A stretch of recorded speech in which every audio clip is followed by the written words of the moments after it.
உனக்கே எரிச்சல் வர அளவுக்கு ஒரு வாழ்க்கையை வாழ்ந்துட்டு இயேசு கிறிஸ்துவை நம்பி என் வாழ்க்கையில என்னத்தை கண்டேன்னு கேக்குறியே, சுயநினைவோடு தான் அந்த கேள்வியை கேட்டியா? என்னைக்காவது ஆண்டவருடைய வார்த்தைய மனப்பூர்வமா தியானிச்சிருக்கியா? ஆண்டவருடைய வார்த்தைக்கு என்னைக்காவது மதிப்பு கொடுத்திருக்கியா? எண்ணம் போல வாழ்க்கைன்னு சொல்லுவாங்க, ஆனா நம்ம ஆண்டவர் ஒரு படி மேல போய் வார்த்தையை போல வாழ்க்கைன்னு சொல்லியிருக்காரு. என்ன சொல்றீங்க? நான் பேசுற வார்த்தைக்கும் என் வாழ்க்கைக்கும் அவ்வளவு சம்பந்தம் இருக்கா? இருக்காவா? ஒரு மனுஷனோட வார்த்தை சரியில்லைன்னா அவன் நடத்த சரி இருக்காது, அவன் நடத்த சரியில்லைன்னா அவனோட கேரக்டர் சரி இருக்காது, ஒருத்தன் கேரக்டர் சரியில்லைன்னா அவன் வாழ்க்கை உருப்படுமா? நீயே சொல்லு. உனக்குள்ள நல்ல வார்த்தை இருந்தாதனடா நல்லதே பேச முடியும். அதனாலதான் இறை வார்த்தையை நாள்தோறும் வாசிங்கன்னு தலைப்பாட அடிச்சுக்கிறாங்க. கிறிஸ்தவ வாழ்க்கையில வார்த்தை தான் எல்லாமே. என்ன? ஆமா, ஆண்டவர் தம் வார்த்தையினாலதான் உலகத்தையே படைச்சாரு. அந்த வார்த்தையானவர் தான் உலகத்தின் பாவத்தை சுமந்து தீர்த்தாரு.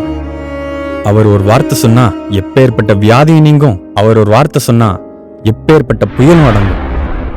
இன்னைக்கு அந்த வார்த்தையானவருக்கு நியமிக்கப்பட்டிருக்கிற நம்முடைய வார்த்தைகள் எப்படி இருக்கு யோசிச்சு பாத்தியா? பேசுற ஒவ்வொரு வார்த்தைக்கும் கணக்கு கொடுக்கணும்ன்ற கணக்கே இப்பதான் எனக்கு புரியுதுனே. ஒரு உதாரணம் சொல்லவா? எதுக்கு எடுத்தாலும் இஸ்ரவேல் ஜனங்கள் நான் வனாந்தரத்திலே செத்தா நல்லா இருக்கும், நான் வனாந்தரத்திலே செத்தா நல்லா இருக்கும்னு சொல்லியே வனாந்தரத்திலே செத்தாங்களா இல்லையா? ஏன்னா மரணமும் ஜீவனும் உன் நாவின் அதிகாரத்துல தான் இருக்கு. இப்போ உரைக்குதுனே, நான் தான் எல்லா பிரச்சனைக்கும் காரணம். என்னுடைய மதியீனமான பேச்சும் நடத்தையும் தான் என்னோட எல்லா வீழ்ச்சிக்கும் காரணம். இன்னைக்கு ஒரு முடிவு எடுக்கிறேன்னு, கெட்ட வார்த்தைகள் ஒன்றும் என் நாவுல இருந்து பிறக்காது, கிருபை பொருந்திய வார்த்தைகள் மட்டும்தான் பிறக்கும். இத அந்த நம்பிக்கைக்குரியவரை சார்ந்து இந்த நம்பிக்கையை அறிக்கை செய்றேன். அரைமுறை கொண்ட சத்திய வார்த்தை நமக்குள் வந்தால் அலட்சியமாக வாழ்க்கை நகராது. அழியும் மாந்தர் இரவும் பகலும் சிந்தையில் வந்தால் தூக்கம் கூட அளவை மீறாது.